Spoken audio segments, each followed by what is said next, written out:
सीताराम मुरारी निषिद्धिवा यज्जीवया पीयते सीताराम विचित्ररूपमनिशं यस्यक्षुषोर्भूषणम्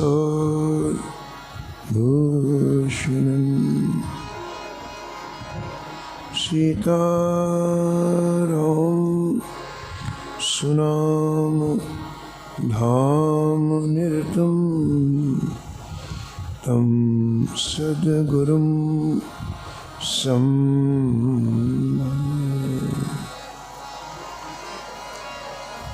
नीलाम्बुज श्यामलकोमलांगं सीतासमारोपितवामभागं पाणो महासायकचारुचापं नमामि रामं रघुवंशनाथं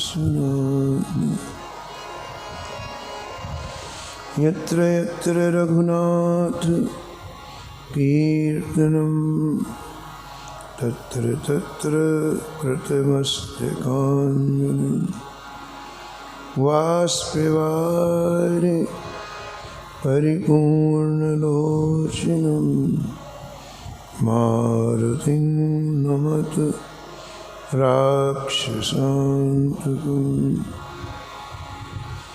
वाञ्छाकल्पतरुभ्यश्च कृपासिन्धुभ्येव च पतितानां पावनेभ्यो श्रीवैष्णवेभ्यो नमो नमः। भक्त भक्ति भगवंत गुरु चतुर नाम वभु एक, इनके पद वंदन किए नासत विघ्न। हरजू आए विराजिए, कथा सुनहु इतिहास। तुम श्रोता या माल के, तुम पद रज मम आए। तुम पीछे जो हैं श्रोता हैं रस खान, जिनके सकल मनोरथ पूर्वहु श्री भगवान।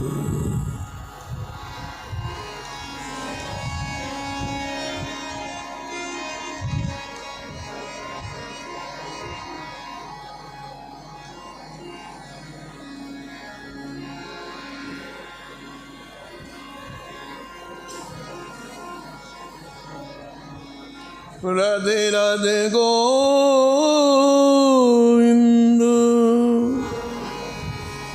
गोविंद राधे।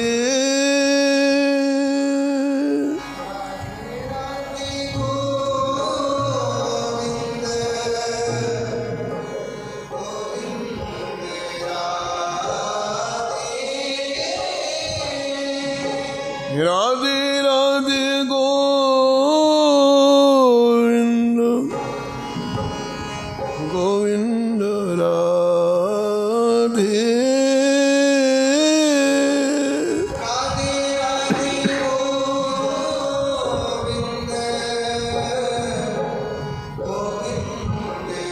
राधे।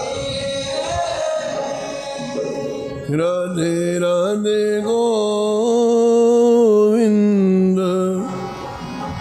गोविंद राधे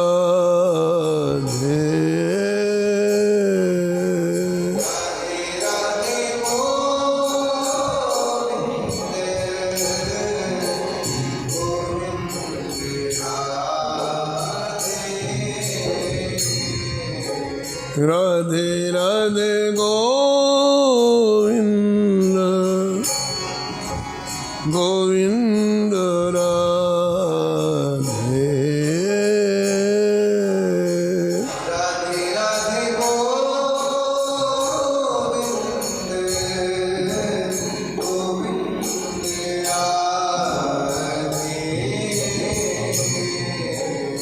गोविंद राधे बोलो गोपाल राधे गोविंद राधे बोलो गोपाल राधे गोविंद राधे बोलो गोपाल राधे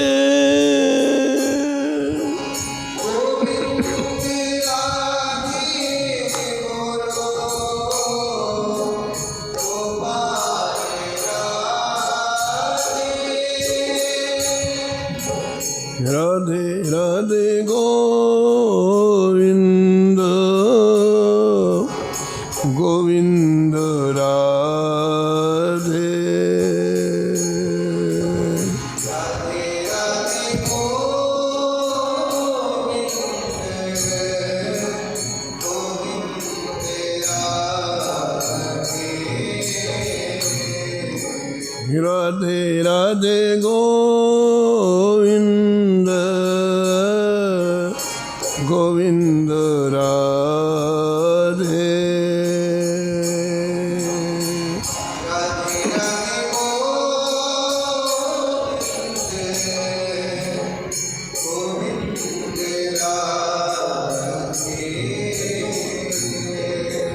गोविंद राधे बोलो गोपाल राधे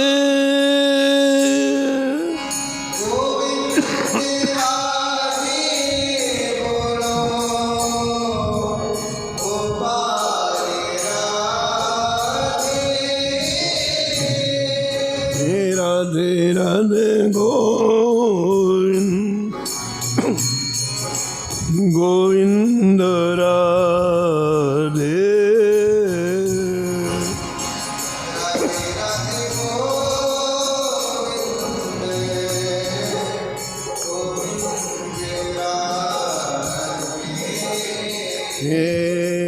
राधे राधे गोविंद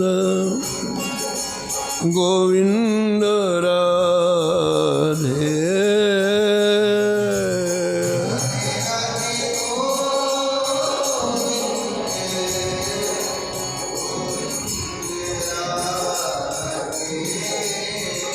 श्री जानकी वल्लभ लाल की श्री मंगल मूर्ति हनुमान जी महाराज की सफर कर श्री भक्तमाल जी की सब संत भगवान की श्री स्वामी अग्रदास जी महाराज की श्री नाभाजी महाराज की श्री प्रियादास जी महाराज की श्री वृंदावन धाम की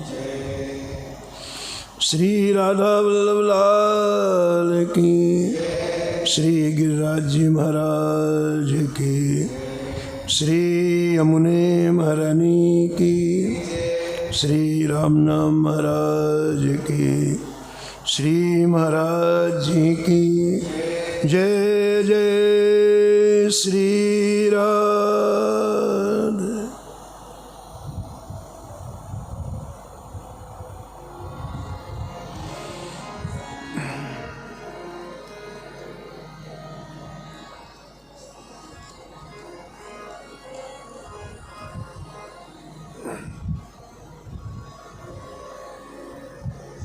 सहस्वास उपदेश करी जगत उदाहरण जतन कियो। सहस्रास उपदेश करी जगत उदाहरण जतन कियो। गोपुर हुई आरूढ़ उच्च स्वर मंत्र उचार्यो।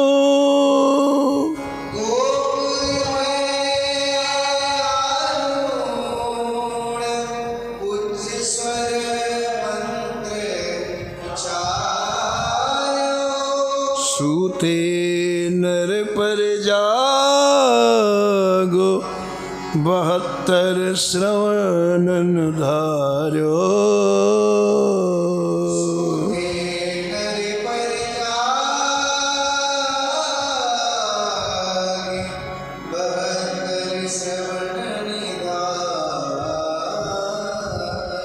तितने ही गुरुदेव पदत भई न्यारी न्यारी।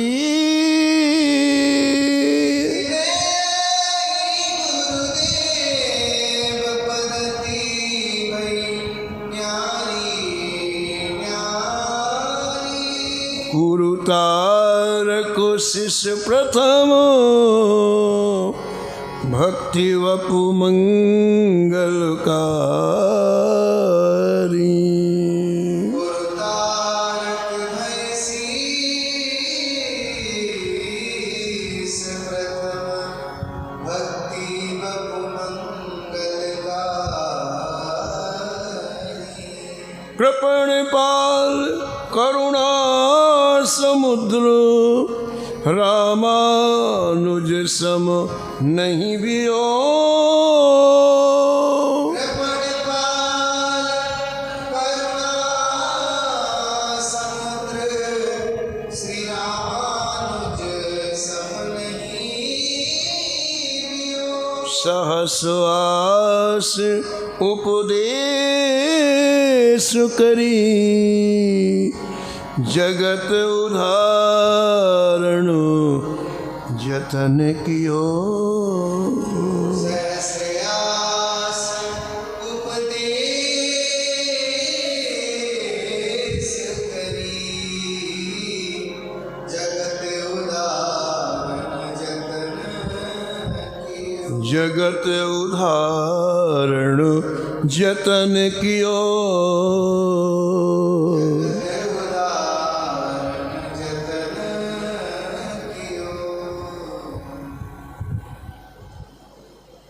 प्रातः स्मरणी परम वंदनी श्री भक्तमाल के रचयिता श्री नाभा गोस्वामी जी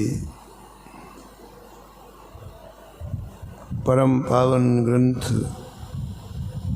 श्री भक्तमाल में भक्तों के दिव्य चरित्रों का वर्णन किया है। इस छप्पे में परम पूजनंत श्री भूषित जगत गुरु श्री रामानुजाचार्य जी महाराज का स्मरण श्री नाभा गोस्वामी जी ने किया है और निष्कर्ष के रूप में कहते हैं कि आप के हृदय में अपार करुणा थी। करुणा का समुद्र था आपका हृदय और उसी करुणा के कारण सृष्टि के अनेक जीव जो नरकी यात्रा के लिए तत्पर थे उन्हें आपने श्री ठाकुर जी के चरणों से जोड़कर भगवत धाम की प्राप्ति कराई।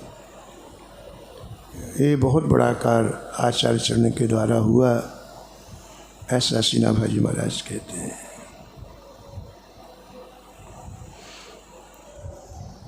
कल आपने श्रवण किया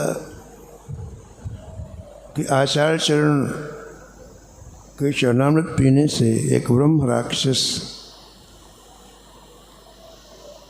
अपार पीड़ा से, अपार कष्ट से छूट गया और उसे दिव्य लोकों की प्राप्ति हो गई। ऐसे कई चरित्र श्री भक्तमाल में हैं और आगे स्वामी रामानंदाचार्य जी के चरित्र में भी आप सुनेंगे कि स्वामी रामानंदाचार्य जी प्रातःकाल ब्रह्म मुहूर्त में 3 बजे गंगा स्नान के लिए निकलते थे, 1 घंटे के लिए, 3 से 4, फिर 23 घंटे तक आप कुटिया से बाहर नहीं निकलते थे, निरंतर भजन में निमग्न रहते थे। तो श्री रामानंदाचार्य जी के चरित्र में ऐसा लिखा हुआ है कि एक दिन आप गंगा जी से वापस स्नान करके आए और जैसे कुटिया में प्रवेश करने लग गए तो एक काली छाया सामने आई और वो चारों तरफ घूमने लग गई। तो कुटिया के बाहर रुक गए श्री जगत गुरु जी महाराज, रामानंदाचार्य जी महाराज, और कमंडल से, गंगा जी का जल तो था ही, कमंडल के जल को यूँ छीटा तो काली छाया से एक आकृति प्रकट हुई। स्वामी जी ने पूछा, कौन हो तुम? तो उसने अपना परिचय दिया कि महाराज मैं प्रेत हूँ।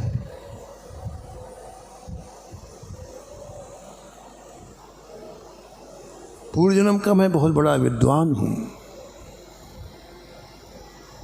मेरे को संपूर्ण शास्त्र कंठस्थ है, मेरी मेधा इतनी तीव्र थी, एक बार किसी ग्रंथ को पढ़ लूँ तो मुझे याद हो जाता था, लेकिन मेरे इन गुणों ने मुझे अभिमान का शिकार बना दिया। मैं इतना गरूर में, इतने अहंकार में रहने लग गया कि कोई भी संत मेरे सामने आता उसकी मैं घोर निंदा करता, उपेक्षा करता। कोई ब्राह्मण आता उसको मैं नीचा दिखाता। अपनी विद्वता के कारण मैंने किसी को कुछ समझा नहीं।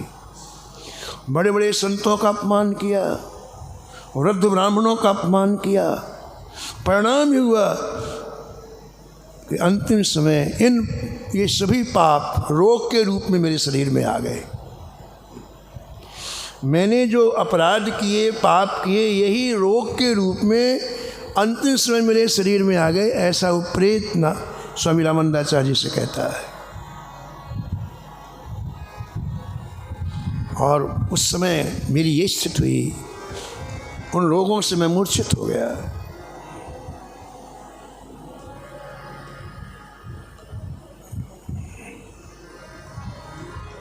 मरने के बाद मुझे प्रेत योनि मिली और इस योनि में इतना कष्ट है मुझे, जैसे किसी को जलते हुए अंगारे में खड़ा कर दो और वो तड़पता, ऐसा मैं 24 घंटे तड़पता रहता हूँ। मैंने विचार किया कि हिमालय में बड़ी ठंड रहती है, वहाँ जाके मैं अपनी जलन दूर करूँ। बोल मैं हिमालय की बर्फ की शिलाओं में दौड़ता रहता हूँ, लेकिन अंदर की जलन समाप्त नहीं हुई।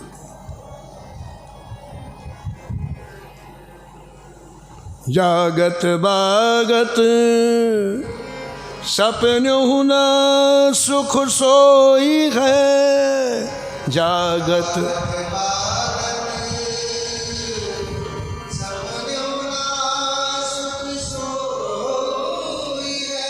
जन्म जन्म जुग जुग जग रोई है।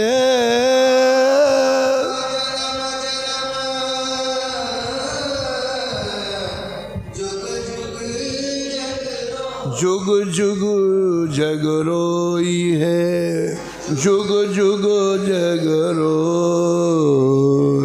है।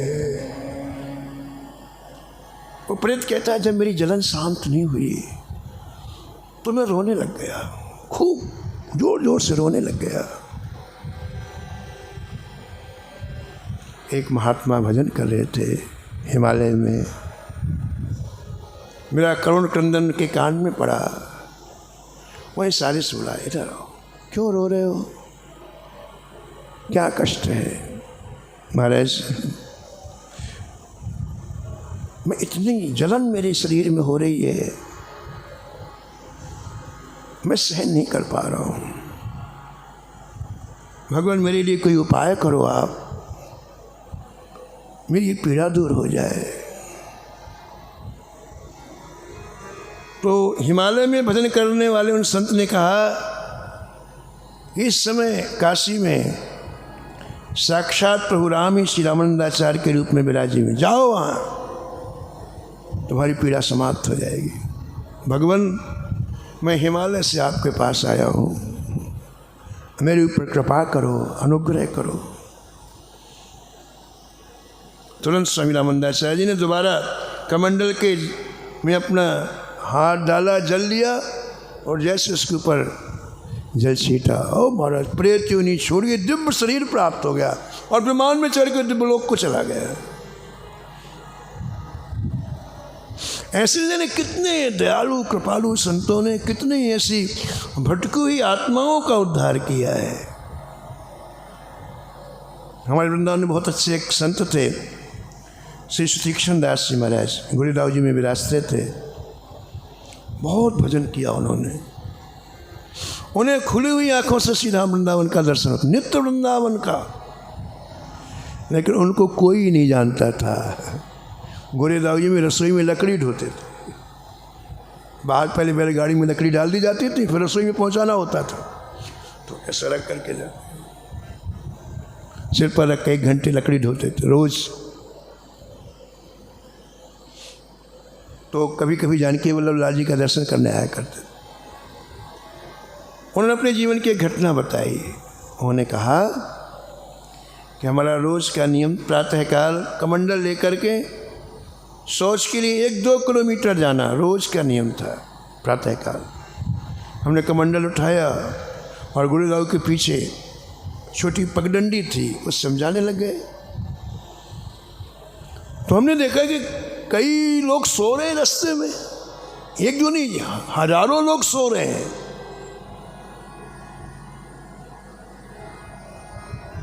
हम तो रोज आते हैं, यहाँ तो कोई नहीं सोता है, कौन क्या है। तो हम खड़े हो गए और खड़े होकर एक से पूछा, भाई तुम कौन हो? वही बोले, हम प्रेत हैं। तुम यहाँ क्या कर रहे हो? बोले, महाराज हमसे अपराध बन गया, उस अपराध के क्षमापन के लिए ही हम आपके समीप में आए हैं। आपके भजन का इतना तेज है कि और समय हम आपके सामने नहीं आ सकते, लेकिन इस समय आप सोच के लिए जा रहे हैं, इसलिए आपके सामने आ सकते हैं। आप यदि इतना कह दो अपने मुख से कि तुम्हारे अपराध क्षमा हो जाए तो हम प्रेत योनि से मुक्त हो जाएंगे। ये बोले, हमें पता चल जाता है कौन व्यक्ति कितना भजन करता है, हम प्रेतों के पता चल जाता है, इसलिए हम आपकी शरण में आए हैं। हम वो भयंकर पीड़ा है, भयंकर कष्ट है, आप कृपा करके एक शब्द कह दोगे तो हम प्रेत योनि से छूट जाएंगे। तो श्री महाराज जी कहते थे, सुतीक्षण दास जी ने कहा कि भाई तुम प्रेत क्यों बने? तो उन्होंने अपना कारण बताया प्रेत बनने। वो सब वृंदावन के ही थे महाराज, वृंदावन के थे, तो वृंदावन के बाहर प्रेत नहीं बने, वृंदावन में ही बने। उसमें ज़्यादातर लोग मंदिर के पुजारी थे, ज़्यादातर लोग, खुद बताया। हमने ठाकुर जी की संपत्ति महाराज अपने सुख भोग के लिए लगा ली, ठाकुर जी के अलंकार हमने अपने घर गृहस्थी में लगा लिए, ज़्यादातर।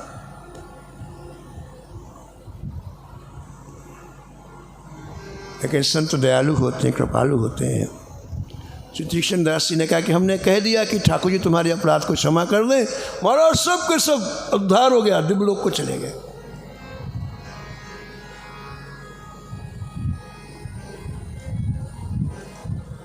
श्री रामानंदाचार्य जी ने ब्रह्म राक्षस का उद्धार किया। इतना प्रभाव पड़ा कि यादव प्रकाश जी जो उनके गुरु थे, उनके सामने श्री रामानंदाचार्य जी का बड़ा सम्मान हुआ। और महाराज ये मानव कितनी बड़ी कमजोरी है जो किसी का उत्कर्ष नहीं देख सकता। ये मानव की बहुत बड़ी कमजोरी। उसने कोई बिगाड़ा नहीं अपना, लेकिन हम किसी का उत्कर्ष नहीं देख पाते। रामानुजाचार्य जी का इसमें क्या है? कुछ नहीं है। लेकिन राजा ने इतना सम्मान किया, पूरी प्रजा ने उनकी इतनी जय जयकार की, तो उसके अंदर आग लग गई। यादव प्रकाश के अंदर आग लग गई।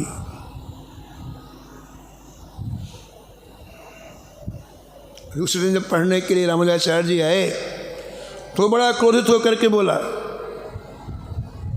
अब तो मेरी पाठशाला में पढ़ने के लिए मत आना। जो आज्ञा कह के रामानुजाचार्य जी प्रणाम करके चले गए। घर में ही शास्त्र का चिंतन करने लग गए।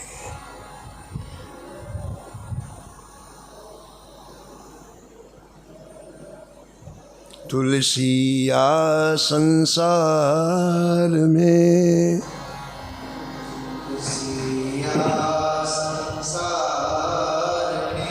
भांति भांति के लोग,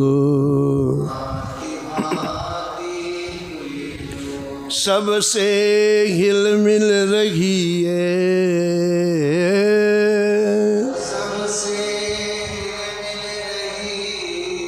नदी नाव संयोग,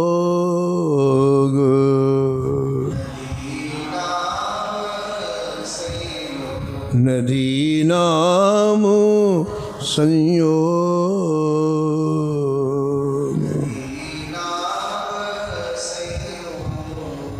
कल आपने सुना था कि श्री रामानुजाचार्य जी महाभूतपुरी से कांचीपुरी इसलिए आए, उन्हें सत्संग की आवश्यकता थी। बिना सत्संग के किसी का उत्कर्ष नहीं होता है। सत्संग की आवश्यकता महसूस हुई श्री रामानुजाचार्य जी को। और कांचीपुरी में बड़े ही दिव्य संत रहते थे, श्री कांचीपूर्ण स्वामी जी।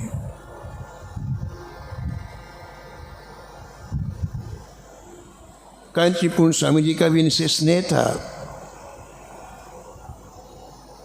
एक दिन कांचीपूर्ण स्वामी घूमते घूमते श्री रामानुजाचार्य जी के घर में आए। उनको बड़ी खुशी हुई। ग्रंथकार कहते हैं कि श्री कांचीपूर्ण स्वामी को देख करके रामानुजाचार्य जी को ऐसा लगा कि साक्षात रंगनाथ ही चल करके आए। आपकी यदि ऐसी भावना है कि साक्षात ठाकुर हैं तो ठाकुर का ही आपको फल मिलेगा, लाभ मिलेगा।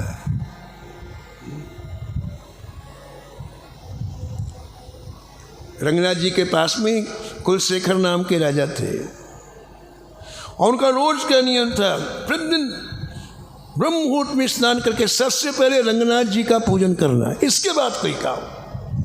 और सुनो, किसी सेवक को नहीं, किसी भक्त को नहीं, विशाल स्वर्ण थाल में षोडशोपचार पूजन की समाधि रख के सिर में रख के थाल अकेले आते रंगनाथ जी का पूजन। लेकिन संतों में कैसी निष्ठा बताओ। यदि कोई संत श्री रंगनाथ जी का दर्शन करके वापस आ रहा हो तो फिर वो रंगनाथ जी के मंदिर में नहीं जाते थे। उनको ऐसा लगता कि साक्षात रंगनाथ जी यही है, रास्ते में उनका पूजन करके वापस चले जाते। निष्ठा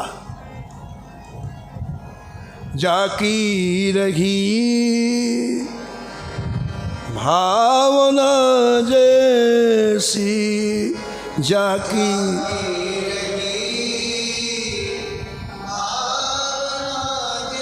प्रभु मूरत देखी तिन तैसी।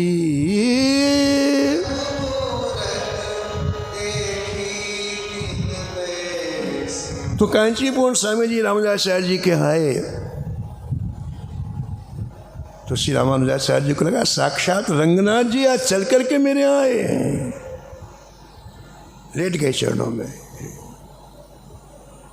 प्रभुता तज प्रभु कीन स्नेहु, प्रभुता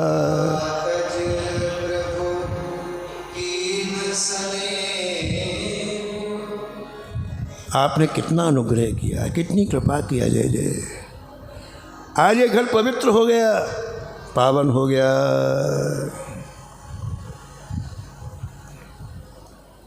मुझे आप अपनी शरण में रख लें। मैं आपकी चरण शरण ग्रहण करता हूँ। ऐसा कह के अपने आंसुओं से कांचीपुर स्वामी के चरणों को धोने लग गए। कांचीपुर स्वामी ने बड़े प्रेम से चरणों में पड़े हुए श्री रामानुजाचार्य जी को उठाया और कहा, वत्स, मैं तुम्हारी हृदय की भक्ति को देख के अत्यंत प्रसन्न हूँ।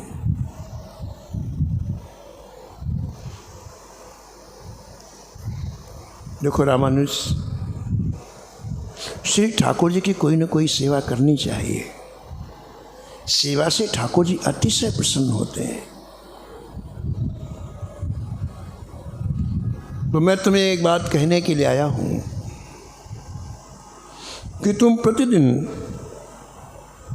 श्री वरदराज भगवान के लिए एक घड़ा जल भर करके कुएं से लाया करो, और उसी कुएं से लाया करो जिस कुएं का जल व्याध दंपति के रूप में जो भगवान लक्ष्मी नारायण आए थे उनको तुमने पिलाया था। वह कुआं पास में है, लगा हुआ है कांचीपुरी से। तो प्रतिदिन प्रातःकाल तुम जाओ, स्नान करके वहाँ से कलश भरो और शिवराज भगवान की सेवा के लिए प्रतिदिन कोई न कोई एक सेवा।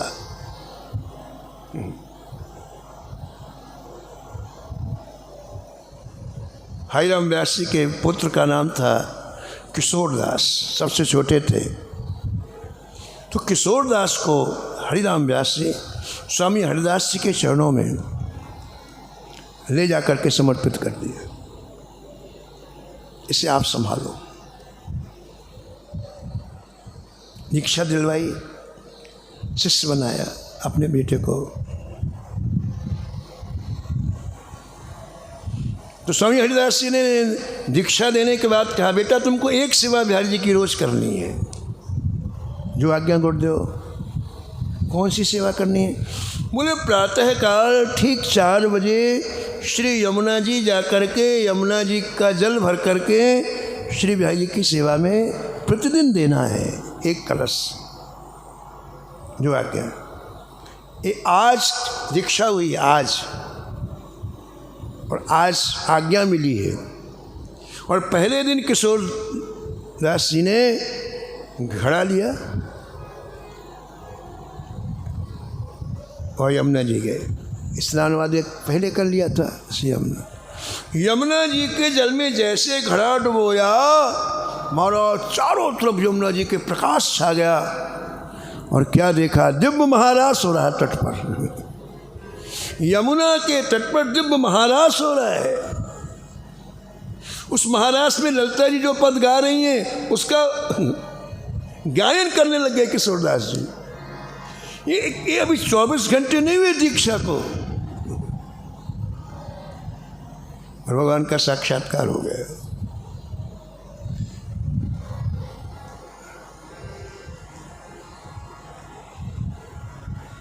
ऐसे कांचीपुर स्वामी ने कहा, आप प्रतिदिन श्री वरदराज जी के लिए एक घड़ा जल सेवा प्रतिदिन करिए आप। इससे भगवान तुम्हारे सभी मनोरथ पूर्ण कर देंगे।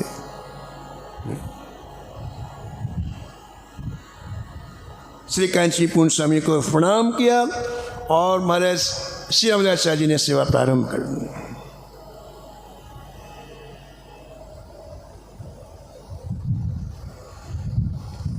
श्री यमुनाचार्य जी श्री रंगनाथ जी की सेवा में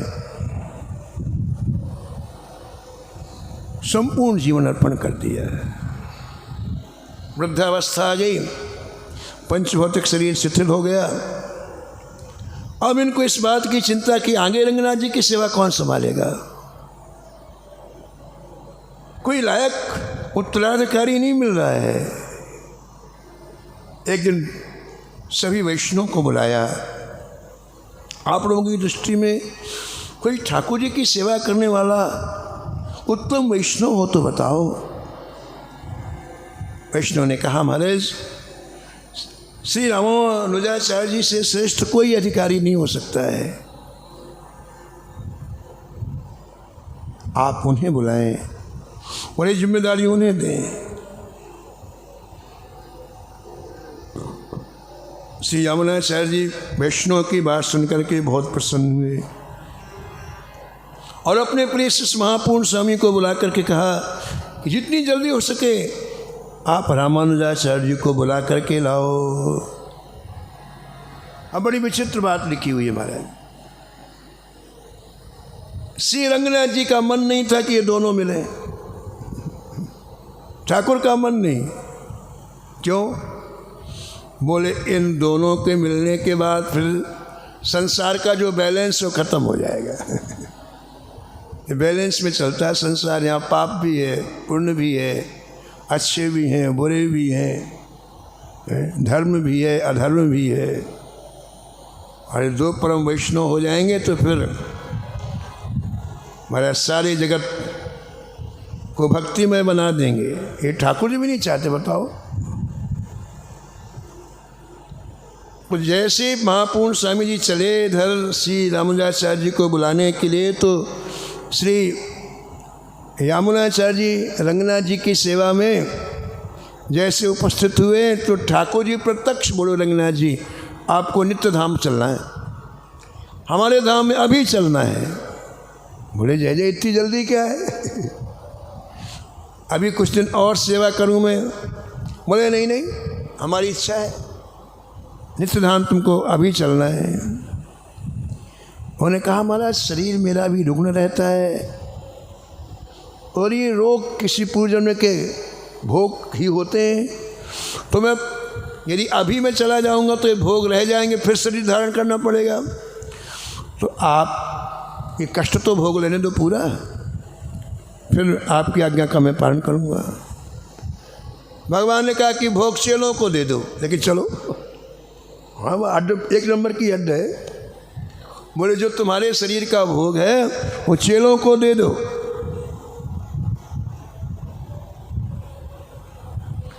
अब यामुनाचार्य जी विचार करने लग गए कि मैंने शिष्य को भेजा है रामानुजाचार्य जी को बुलाने के लिए, तो 4 दिन जाने में लगेगा कांचीपुरी और 4 दिन वापस आने में लगेगा, 8 दिन लग जाएगा।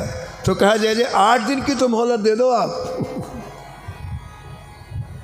तो पहले तो इनका बोले नहीं नहीं नहीं, बड़ी मुश्किल से चिरौरी की, तब कहा अच्छा ठीक है ठीक है। 8 दिन का अवकाश तो दे दिया रंगनाथ जी ने, लेकिन किया अपने मन का ही। श्री रामानुजाचार्य जी के आने के पहले ही यामुन मुनि को अपने आप बुला लिया, वैकुंठ बुला लिया। जैसे रामानुजाचार्य जी कावेरी नदी को पार करके आए, अपार जन समुदाय को देखकर बोले भाई क्या हो रहा है? लोगों ने कहा यामुन मुनि परम पद को प्राप्त हो गए हैं। सुनते ही रामानुजाचार्य जी धड़ाम से नीचे गिर पड़े। इतने दिन चलते हुए आए थे, दर्शन नहीं हो पाया। महापूर्ण स्वामी ने उनकी मूर्छा दूर करने के लिए बहुत कुछ किया। इसके बाद महाराज श्री महापूर्ण स्वामी जी ने और श्री रामानुजाचार्य जी ने श्री यामुन मुनि के अंतिम संस्कार किए।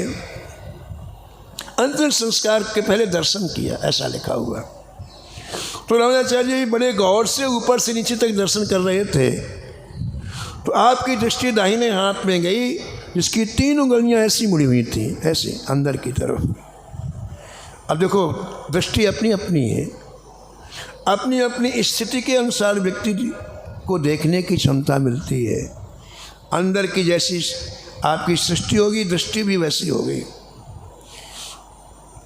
तो श्री रामानुजाचार्य ने क्या देखा कि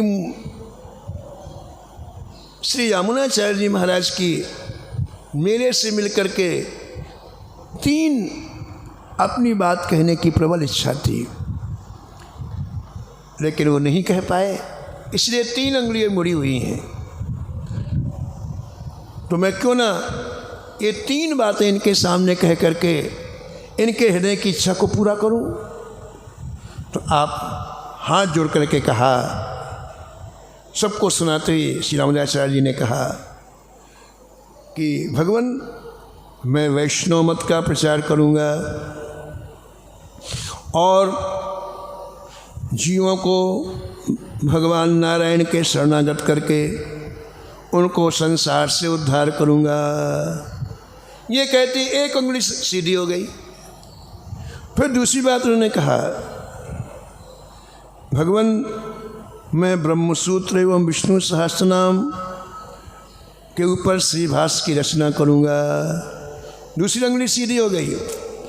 फिर तीसरी बात आप बोले, भगवान, द्रविड़ भाषा में जो लिखे हुए दिव्य प्रबंध हैं उनको मैं संस्कृत में अनुवाद करूँगा जिससे सब लोग समझ सकें, और श्री विष्णु पुराण को मैं वैष्णवों को पढ़ाऊँगा। यह सुनते ही तीसरी उंगली सीधी हो गई। इस आश्चर्य को देख करके आकाश में देवता आ गए, पुष्पवृष्टि करने लग गए और सबने श्री रामानुजाचार्य जी की जय जयकार की। बोलो श्री रामानुजाचार्य जी महाराज की। इसके बाद अंत्येष्टि संस्कार हुआ है। सबने कावेरी में स्नान किया है। श्री यमुनाचार्य जी के शिष्यों ने श्री राम जी से कहा कि अब आप चलिए श्री रंगनाथ जी का दर्शन करने के लिए। रोते हुए श्री रामानुजाचार्य जी ने कहा, मैं ऐसे ठाकुर का दर्शन नहीं करूँगा जिन्होंने हमें अपने गुरु से मिलने नहीं दिया। मैं नहीं करूँ। कितने देखो, भक्ति भी कितने अपने आप में दृढ़ होते हैं। बोले, मैं ऐसे निष्ठुर ठाकुर का दर्शन नहीं करूँगा जिन्होंने हमें श्री यमुनाचार्य से नहीं मिलने दिया। और नहीं किया, वो सीधे कांचीपुरी चले आए। श्री रामानुजाचार्य जी की बड़ी अभिलाषा थी कि मैं श्री यमुनाचार्य जी महाराज से वैष्णव दीक्षा लूँ, लेकिन अपनों सोचो दूर है, हरि सोचो तत्काल। श्री यमुनाचार्य जी परम धाम को प्रस्थान कर गए। तब श्री रामानुजाचार्य जी ने यमुनाचार्य जी के ही शिष्यों को गुरु के रूप में वर्ण किया। अलग अलग उन्होंने गुरु बनाए। सबसे पहले उन्होंने कांचीपूर्ण स्वामी को गुरु बनाया और उनसे श्री वरदराज भगवान की सेवा पूजा पद्धति ग्रहण की। गुरु प्रदत्त गुरु आज्ञानुसार सेवा करनी चाहिए। तो उन्होंने कांचीपूर्ण स्वामी को भगवान की सेवा पूजा पद्धति का गुरु बनाया। दूसरे श्री यमुनाचार्य जी के शिष्य श्री महापूर्ण स्वामी जी, जो इन्हें बुलाने के लिए गए थे, उनसे उन्होंने वैष्णव पंच संस्कार की दीक्षा प्राप्त की और द्रविड़ में जो प्रबंध माला था उसका रहस्य श्रवण किया। तीसरे श्री गोष्ठीपूर्ण स्वामी जी यमुनाचार्य जी के शिष्य थे। श्री गोष्ठीपूर्ण स्वामी से श्री रामानुजाचार्य जी ने नारायण मंत्र की दीक्षा ग्रहण की। और चौथे श्री शैलपूर्ण स्वामी जी, इनसे आपने श्रीमद् वाल्मीकि रामायण का अध्ययन किया और सहस्त्र गीतिका का भावार्थ श्रवण किया। इस प्रकार आपने अलग अलग आचार्यों से अलग अलग उपदेश और तत्व ग्रहण किए। ग्रंथकार कहते हैं कि श्री रामानुजाचार्य जी की आचार्यों में बहुत गहरी निष्ठा थी, लेकिन उसके विपरीत इनकी जो पत्नी थी तेजमांबा, उनको बिल्कुल भक्ति भाव आचार्यों में नहीं था। आपके हृदय में ऐसा होता है कि आचार्यों की मैं शीत प्रसादी पाऊँ, तो कभी किसी आचार्य का निमंत्रण करते, कभी किसी आचार्य का निमंत्रण करते। एक बार रामानुजाचार्य जी ने कांचीपूर्ण स्वामी का निमंत्रण किया कि उनकी शीत प्रसादी मुझे मिल जाए, उच्छिष्ट मिल जाए। पत्नी से कहा, अच्छी से अच्छी सामग्री बनाना है, गुरु जी को आ जाना है।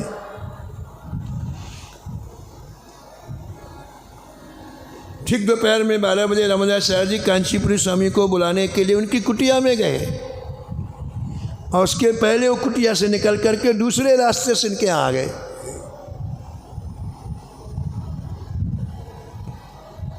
रामदासाचार्य जी की पत्नी से बोले कि मुझे बलराज भगवान की सेवा में जल्दी पहुंचना, जो भी वो बना हुआ जल्दी लाओ, मुझे सेवा में कहीं देर ना हो जाए। तो तेज मामा ने भोजन कराया।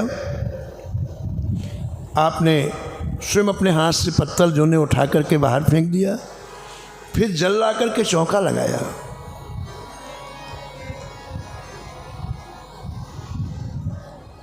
चले गए। पत्नी की श्रद्धा संतों में बिल्कुल नहीं थी, इसलिए उसने जो रसोई बनाई थी श्री कांचीपुरी स्वामी के लिए, उसको गरीबों को वितरित कर दिया, एक दाना नहीं बचाया, और दोबारा रसोई बनाई। उसके मन में था निम्न जाति के।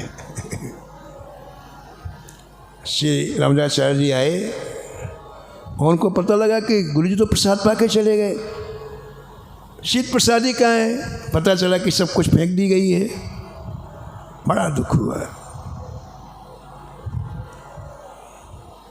उसकी भावना को देख करके कि ये संत के प्रति ऐसी दृष्टि रखती है, लिखा है मर्मांतक पीड़ा हुई, लेकिन कुछ नहीं बोले।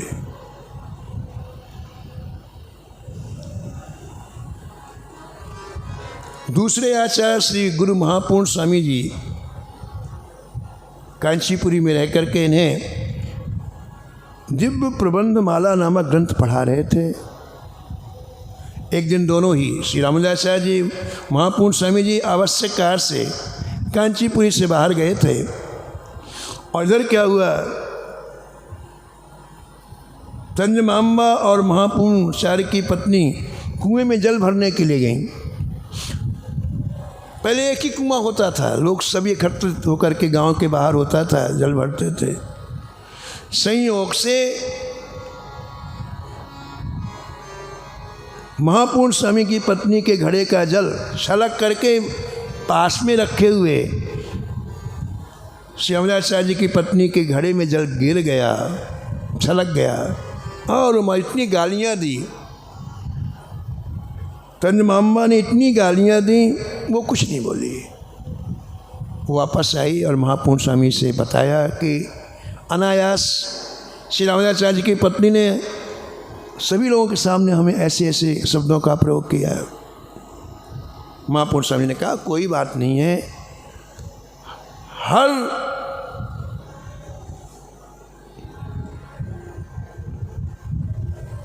घटना में कोई ना कोई ठाकुर जी का संदेश होता है। हमें बहुत दिन यहाँ कांचीपुरी में रहते हो गए, अब रंगनाथ जी हमें बुला रहे हैं, चलो अभी आज ही चलते हैं। और उसी दिन रात्रि में दोनों के दोनों किसी को बिना बताए कांचीपुरी से श्रीरंगम चले गए। रामदासाचार्य जी जब को पता चला तो बड़ा दुख हुआ, बड़ा संताप हुआ।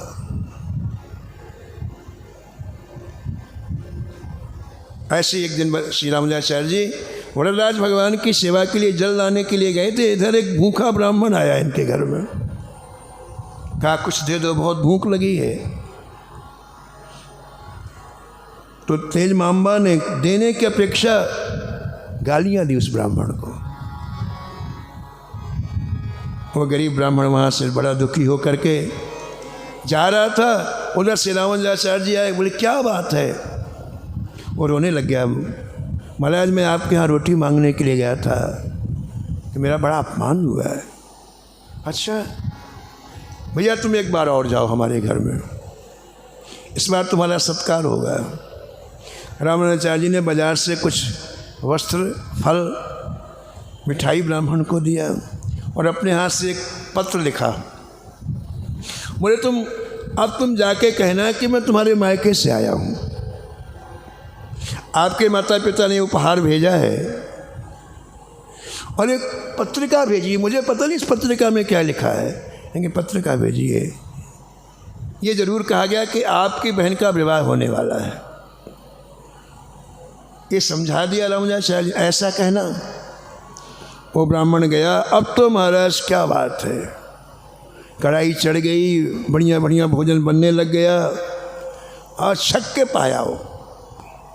जब रामानुजाचार्य जी आए तो पत्नी दौड़ करके, आपको पता है मेरे मायके से आया है, मेरी बहन का विवाह होने वाला। अच्छा चलो। बोले मेरे तो बहुत आवश्यक कार्य हैं, तुम आज ही चली जाओ, कुछ काम करना चाहिए बहन के। मैं आ जाऊंगा जो उत्सव के बीच में। और उसको तो जाने की इच्छा थी, पति की आज्ञा और मिल गई, उसी क्षण चली गई महाराज। और आपने उसके कई ऐसी चीज़ें देखी और आपने निश्चय कर लिया कि अब तेज मामा को अब अपने पास हम नहीं रखेंगे।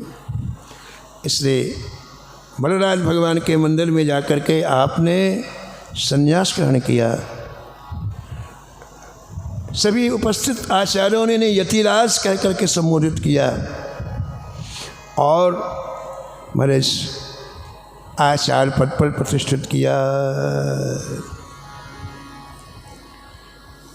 भजन का प्रभाव कैसा होता है देखो आप। इसमें लिखा है कि जब रामानुजाचार्य ने संन्यास ले लिया तो इनका इतना प्रभाव बढ़ा, इतना प्रभाव बढ़ा कि और तो न जाने कितने शिष्य बने। लेकिन वो यादव प्रकाश जो विद्या गुरु था इनके प्रारंभ का, जिसने इन्हें मारने का प्रयास किया और जो इनका उत्कर्ष से नहीं कर पाया, महाराज वो स्वयं आकर के इनसे दीक्षा ली और शिष्यत्व ग्रहण किया। श्री रामानुजाचार्य जी ने इनका नाम गोविंद दास रखा, यादव प्रकाश का नाम गोविंद दास रखा। विद्वान तो थे और उन्होंने एक ग्रंथ की रचना की, यति धर्म समुच्चय नामक ग्रंथ की रचना की और गुरुदेव श्री रामानुजाचार्य जी के चरणों में अर्पण किया। देखो एक शरीर के व्यक्ति नहीं रह पाता। देखो जो इतना विरोधी था प्राण लेने के लिए, आज उनका प्रिय शिष्य बन गया। पूज महाराज जी सुमथुरादास जी महाराज कहते थे कोई व्यक्ति बुरा नहीं होता है, कुसंग बुरा बना देता है। जो सती है कुसंग मिलेगा तो वेश्या बन जाएगी, और वही वेश्या को सत्संग मिल जाए तो सती बन जाएगी। तो आज यादव प्रकाश को सत्संग मिला और महाराज देखिए दीक्षा लेकर के इनका प्रिय शिष्य बन गया, गोविंद दास बन गया।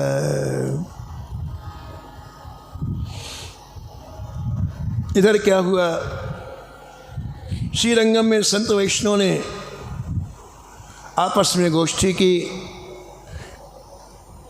कि श्री रामानुजाचार्य जी श्रीरंगम आ जाएं, यहाँ की पीठ का आचार्यत्व स्वीकार करें, जिससे रंगनाथ भगवान की सेवा भली भांति चलने लग जाए। यमुनाचार्य जी की लीला संवरण करने के बाद ऐसा कोई जिम्मेदार व्यक्ति वहाँ था नहीं।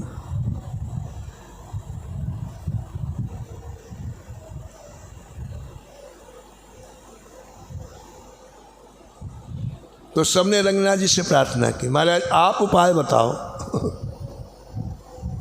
कैसे आए राम? वो तो नाराज होकर चले गए थे, दर्शन करने लिए गए थे, कैसे आए? तो देखो ठाकुर जी स्वयं बोले देखो इस समय वो भरत भगवान की सेवा में है, कांचीपुरी भरत भगवान की सेवा में है। भरत भगवान जब कहेंगे तब वो आएंगे। और श्री भरतलाल जी संगीत प्रिय हैं, तो यदि श्री यमुनाचार्य जी के पुत्र, उनका नाम था बलरंग, बहुत अच्छे संगीत के जानकार थे। ये पहले कांचीपुरी जा कर के श्री ठाकुर जी को नृत्य और गायन करके, यानी श्री भरतलाल जी को नृत्य और गायन करके प्रसन्न करें, फिर वो कहेंगे बोलो क्या चाहिए, तो ये मांगने की रामानुजाचार्य जी चाहिए। युक्ति बताई। ऐसे हुआ हमारे श्री बलरंग जी कांचीपुरी आए, बहुत सुंदर गायन किया, ठाकुर जी के सामने नृत्य किया। भगवान ने कहा क्या चाहिए बोलो। बोले जय जय श्री रामानुजाचार्य जी को श्रीरंगम के लिए हमें दे दीजिए। महाराज आपने प्रदान कर दिया। ये कहते हैं कि मुझे बहुत प्रिय हैं, लेकिन मैंने तुमको सब कह दिया है, इसलिए तुम ले जाओ। कहते हैं कि जैसे श्री रामानुजाचार्य जी श्रीरंगम गए, समस्त वैष्णव ने इनका भरपूर सम्मान और स्वागत किया।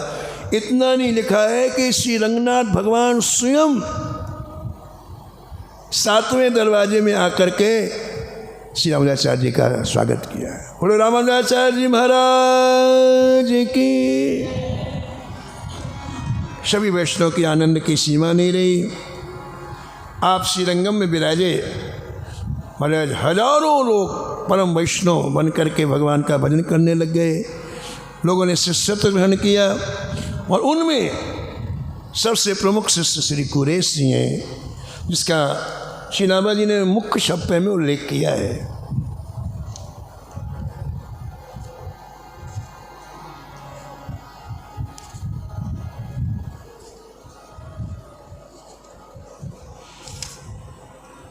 गुरु तारक सिख प्रथम, भक्ति बपु मंगलकारी।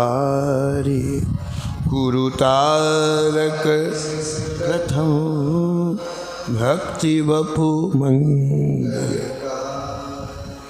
जितने ही गुरुदेव प्रदत्त भई, न्यारी न्यारी।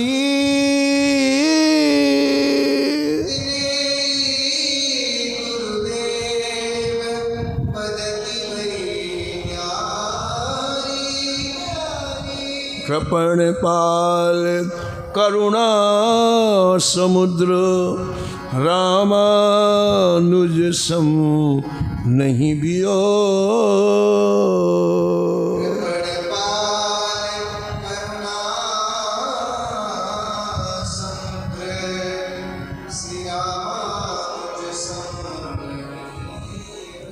सहस्वास उपदेश करी, जगत उदाहरण जतन कियो।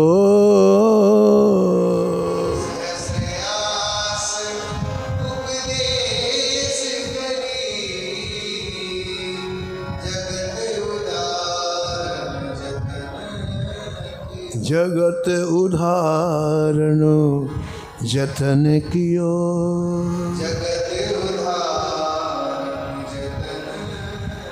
शेष चरित्र कल श्रवण करें।